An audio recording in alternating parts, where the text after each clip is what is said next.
Would you like to improve your study habits and your grades? You can definitely do that, and in this video we're going to talk about how to do that.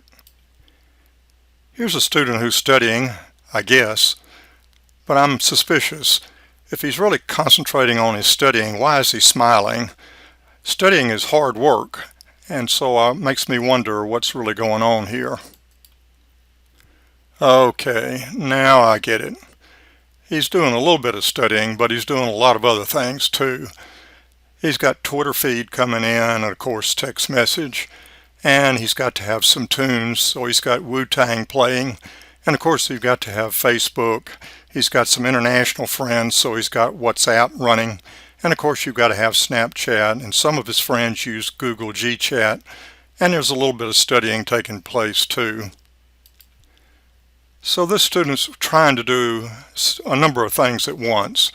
Now here's a device that can actually do that. Let's take a look inside. Wow, this computer chip has 6 cores. That's 6 processors.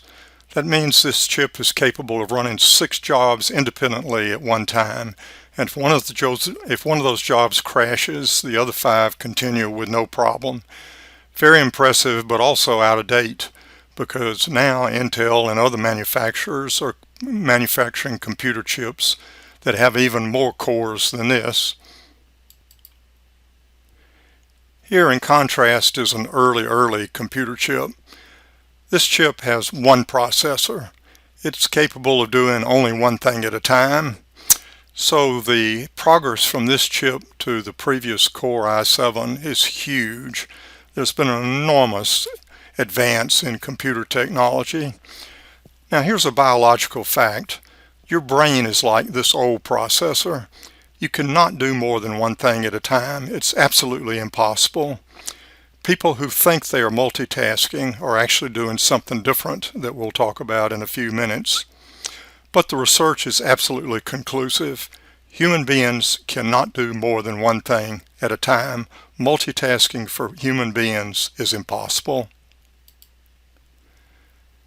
So this guy needs at least 8 processors to keep all of this going at once, but he's a human being, so he only has 1 processor. That means what he's doing is he's paying attention to Twitter, and then to the text message, and then to the tunes, then to the next, then to the next, then to the next. He's jumping from one thing to the other. He's not multiprocessing. What he's doing is task switching. He's jumping from one task to the next.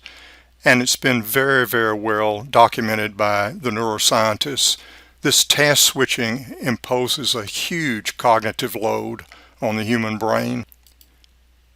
Here's a man who knew something about studying. This is Richard Feynman, widely considered our greatest genius since Albert Einstein. Feynman strictly separated work and play. When he played, we often found him, as you see here, playing the bongos. And then when he worked, he really worked. Feynman said, in order to do my work, I've got to have very long periods of absolute quiet with no interruptions whatsoever. That's the way that Feynman studied and worked. And if you want to be better, that's the way you need to study and work. Also, concerning computers, Feynman said this: there's a computer disease that anybody who works with computers knows about.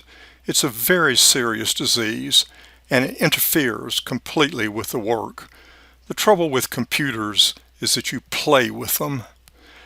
Again, that comes from Richard Feynman, who won the Nobel Prize in Physics in 1965, widely considered the greatest mind since Einstein. What about study groups? Here's a study group that's typical of mostly what I see at AUM. You can look and see there's not much studying taking place. It would be much more accurate to call it a play group. Now, don't get me wrong, study groups can be very good if they're serious study groups. It can be great to get the ideas and perspectives of other people. That can awaken new understandings in you. But make no mistake about it, in the final analysis, you are the person who has to learn. Nobody else can learn for you. And for you to really learn effectively, you have got to quiet yourself. You have got to concentrate.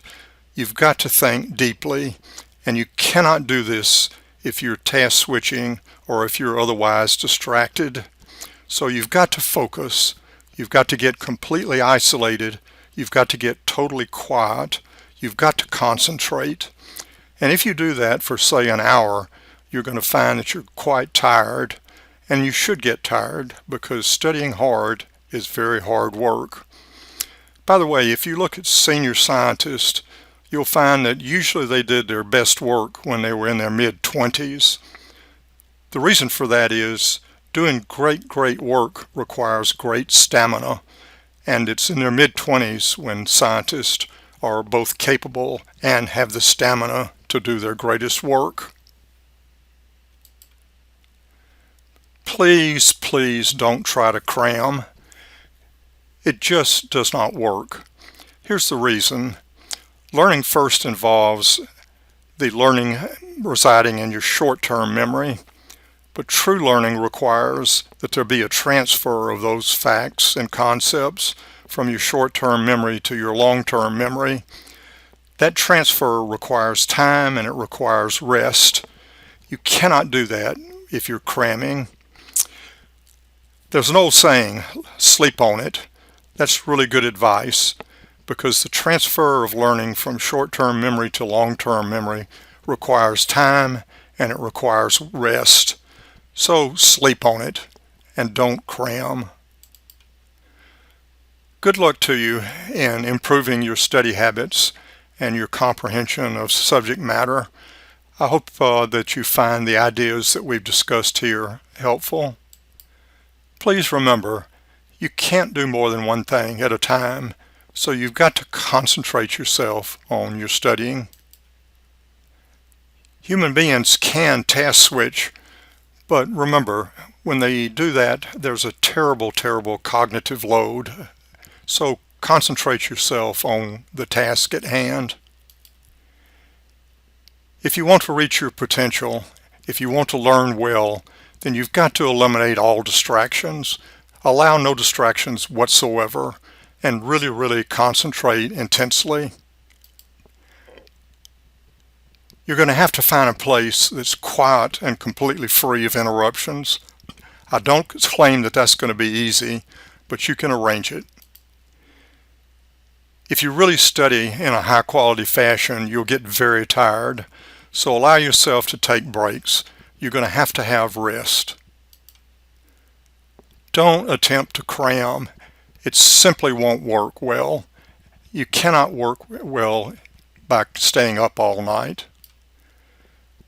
Best of luck to you, and I wish you great success in improving your study habits and your achievement.